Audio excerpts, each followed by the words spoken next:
Hey there, I'm heading down the road. Let me tell you something. Going to look at another piece of property. I've been on one this morning. I'm going to look at another piece, and I got a third one to get to a couple hours away, and it's about 3 o'clock. I'm running out of daylight, and I hadn't quite got to the end of the day yet. And these aren't tracts that I'm looking to buy. These are tracts I'm helping a client buy, and other two tracts are listings that we're been asked to look at to work on. I want to bring to your attention another just point or idea or thought or tip as we talk about how to buy land for yourself, how to, something you're going to buy and keep, buy and maybe improve and sell, make a little money. And what got me to thinking about this particular item, this particular point we'll talk about for a minute. I just got a text a few minutes ago from the lender on a 40-acre tract that we're buying. He said, hey, everything's ready.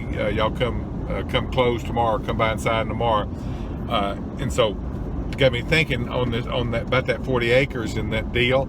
And that deal was one that I found by simply turning over stones. You may have heard me in another video talk about, you've got to start looking for deals. You've got to start finding things and looking for stuff, and when you're doing work and when you're turning over stones is my way of saying working hard. Sometimes you swerve into things you weren't necessarily looking for, but you found a deal that just because you were out looking for something else. So good things happen when you work hard and you're hustling and looking. Well, this deal came along like that. I was looking at tracts, and a gentleman called me I had a relationship with that I helped on some properties years past, and he had some properties. He said, Pat, hey, we just need to get these sold. Can you go look at them? I said, sure. So anyway, long story short, ended up making a deal on one of them. Nice little tract, 40 acres, not big, just a little deal. But the point I want to make is, if you're going to do this, at some point you got to get to a place where you're ready to pull the trigger.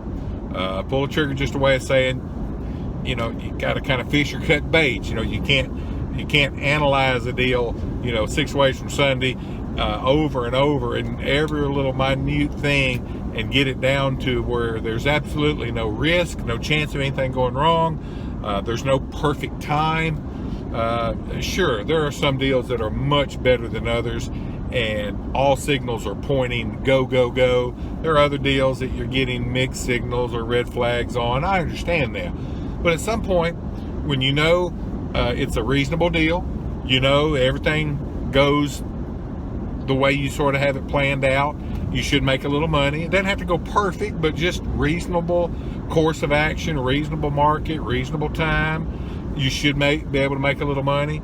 You got the ability to buy the tract where you're not using, next month's house note or car payment to do it. The risk is low. You got a good chance of making some money. It fits what you do. You're not getting in over your head. It's not something that's completely new to you, different type of tract, different location, where there are a lot of variables that you don't have, answers to, a lot of questions. It just looks like it's a good, solid deal. You got to pull the trigger. You got to get to a point where you go, hey, it's all lining up. Let's just do it. And you do it. Because if you don't, you're going to miss a lot of deals that you should have done. Now, don't misunderstand me and take this as me saying you got to rush into a deal. Never rush into a deal. Never go against your gut. Never go against all the red flags. You don't want to make a bad deal. One bad deal will set you way back. It'll take you a long time just to get back where you are, especially when you're doing things kind of on a shoestring where you don't have, unlimited resources or money tree in the backyard. You can't afford to make a bad deal. But when everything's telling you, hey, it's a good, solid deal. It's not the sexiest deal in the world, but it's a good, solid, stand-up double kind of deal, to use a little baseball metaphor. Sign it up, go do it, get it done. The way I look at a lot of deals, and it's just like I was talking to a client about a couple hours ago. He's looking at 100 acres that joins a big tract that I helped him buy. And we were looking at it, and we started analyzing it, tearing it apart, and I finally said, hey, at X price you can't get hurt. And you can't get hurt is my way of saying just do the deal at this number. You know, if you can buy it for this number, you can't get hurt. It's you're not going to mess up. You might not make a lot of money, but you're not going to lose any money. It's going to be one of those deals you're not going to get hurt on. So when you find yourself at a place looking at tracts, doing all your due diligence, and you're in that I can't get hurt kind of place, go ahead and at that point let that be your signal to pull the trigger. Chances are, if you've done good due diligence, you've done your homework, you're going to make money. The deal's going to turn out at least as good, maybe even better than you thought. But at the worst, you can't get hurt. And even at that, you're still going to come out ahead. Here's why. Because you get in a deal, things didn't work out, or this went wrong, that went wrong, and you lose a little bit of money, or you just kind of break even, or didn't make enough money, as much as you thought, to justify the amount of time you had into it or something. Don't forget, you still learned a world of information. People discount the stuff they learn in doing deals that is so valuable, because that information on your next deal may be the very thing that makes you a bunch of money or keeps you from getting in a deal where you were going to lose a bunch of money. So just because you don't see it in a check at a closing doesn't mean that you didn't get something out of a deal. So sum it all up, you find yourself in that, hey, everything looks good, can't get hurt, not 100% sure, it's not a big home run kind of deal, but again, I can't get hurt. Pull the trigger, make the deal, see what happens, learn something, probably make some money, and when you look back on it, you'll go, glad I did that.